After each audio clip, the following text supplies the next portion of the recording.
Hi friends, welcome to ബേക്കേറോ kitchen. അപ്പോൾ ഈ പ്രാവശ്യത്തെ ഓണത്തിന് നമുക്ക് ഈ രീതിയിലൊന്ന് അവിയൽ ഉണ്ടാക്കി നോക്കിയാലോ.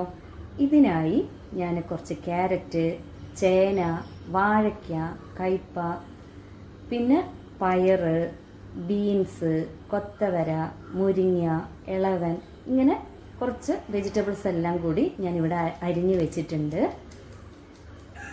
ഇനി നമുക്കിതിലേക്ക് അരപ്പിന് ആവശ്യമായിട്ടുള്ള, അപ്പോൾ ഒരു തേങ്ങ ഫുള്ളായിട്ട് തന്നെ നമ്മൾ ചിരവി വെച്ചിട്ടുണ്ട്.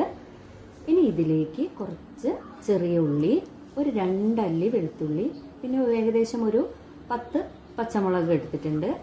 ഇനി നമുക്കിതിലേക്ക് ഒരു 1.5 ടീസ്പൂണ് ജീരകവും കൂടി ഇട്ട് കൊടുക്കാം. അപ്പോൾ എൻ്റെ ഉരുളിയൊക്കെ ഇവിടെ നന്നായിട്ട് ചൂടായി വന്നിട്ടുണ്ട്. അപ്പോൾ നമുക്ക് കുറച്ച് വേവ് കൂടുതലുള്ള വെജിറ്റബിൾസ്, അതായത് ചേന, വാഴയ്ക്ക, ക്യാരറ്റ്, ഇതൊക്കെ അത്യാവശ്യം വേവ് കൂടുതലുള്ള വെജിറ്റബിൾസാണ്. അപ്പോൾ ഇതൊക്കെ നമുക്ക് ആദ്യം ഇതിൻ്റെ അടിയിൽ, അതായത് ഫസ്റ്റ് ലെയറിൽ നമുക്ക് ഇത് നിരത്തി കൊടുക്കുക. പിന്നെ നമുക്ക് വേവ് കുറവുള്ള, അതായത് ഇളവൻ, ഈ പയറുകളൊക്കെ, പയറ്, ബീൻസ്, കൊത്തവര, പിന്നെ നമ്മളെ മുരിങ്ങ, അങ്ങനെയുള്ളതെല്ലാം വെജിറ്റബിൾസും ഏറ്റവും മേലെ ആയിട്ടാണ് നമ്മൾ ഇതിനെ നിരത്തി കൊടുക്കുന്നത്. ഇനി നമുക്ക് ഇതിലേക്ക് ഒരു 1/2 ടീസ്പൂൺ മഞ്ഞൾപ്പൊടിയും ഏകദേശം 1 ടീസ്പൂൺ മുളക് പൊടിയും നമ്മളിതിലേക്ക് ചേർത്ത് കൊടുക്കുക.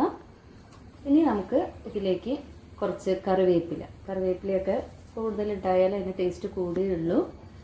പിന്നെ കുറച്ച് വെളിച്ചെണ്ണ. അപ്പം വെളിച്ചെണ്ണ നമ്മൾ എന്തിനാണ് ഇപ്പോൾ ഒഴിച്ചു കൊടുക്കുന്നതെന്ന് വെച്ചാൽ ആ പച്ചക്കറികളുടെയൊക്കെ ഒരു ഫ്രഷ്നെസ് നിൽക്കാൻ വേണ്ടിയിട്ടാണ് കേട്ടോ. ഇനി നമ്മൾ ഇതിലേക്ക് കുറച്ച് വെള്ളം ഒഴിച്ച് കൊടുത്ത് നമുക്ക് ഇതൊന്ന് അടച്ച് വെച്ച് വേവിച്ചെടുക്കാം. ഇപ്പോൾ ഇതൊരു പകുതി വേവായിട്ടുണ്ട്.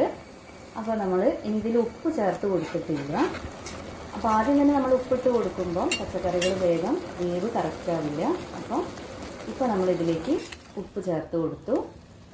ഇപ്പോഴാ നന്നായിട്ട് വേവിച്ചെടുത്തിട്ടുണ്ട്. ഉപ്പൊക്കെ ചേർത്ത് കൊടുത്ത് നമ്മൾ നന്നായിട്ട് വേവിച്ചെടുത്തിട്ടുണ്ട് കേട്ടോ. ഇനി ഇതിലേക്ക് നമുക്ക് അരപ്പ് തയ്യാറാക്കി കൊടുക്കാം. അപ്പം ഞാനിവിടെ ഒരു തേങ്ങ ഫുള്ളായിട്ട് തന്നെ എടുത്തിട്ടുണ്ട് കേട്ടോ.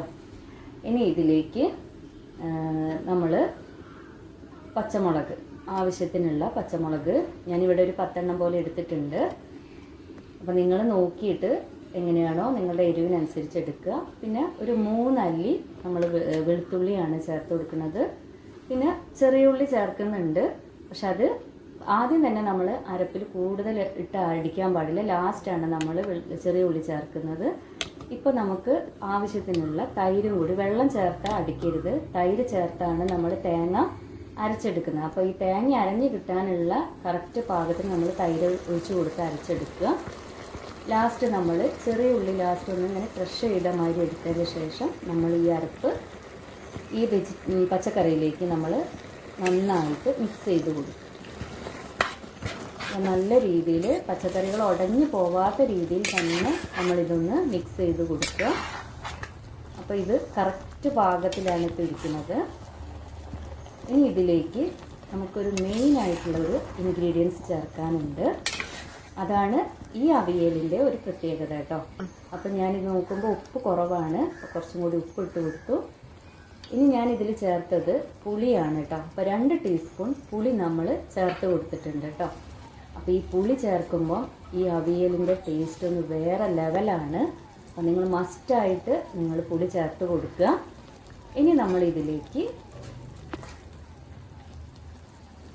കറിവേപ്പില ആവശ്യത്തിന് കുറച്ചും കൂടി നമ്മൾ കറിവേപ്പില ഇടും തോറും അവിയലിന് ടേസ്റ്റ് കൂടുതലാണ് കേട്ടോ.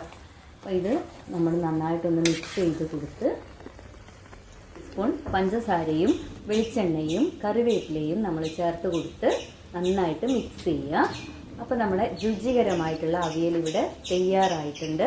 അപ്പോൾ നിങ്ങൾക്ക് ഈ റെസിപ്പി ഇഷ്ടപ്പെട്ടാൽ തീർച്ചയായും നിങ്ങൾ ലൈക്ക് ചെയ്യുക, ഷെയർ ചെയ്യുക, സബ്സ്ക്രൈബ് ചെയ്യുക.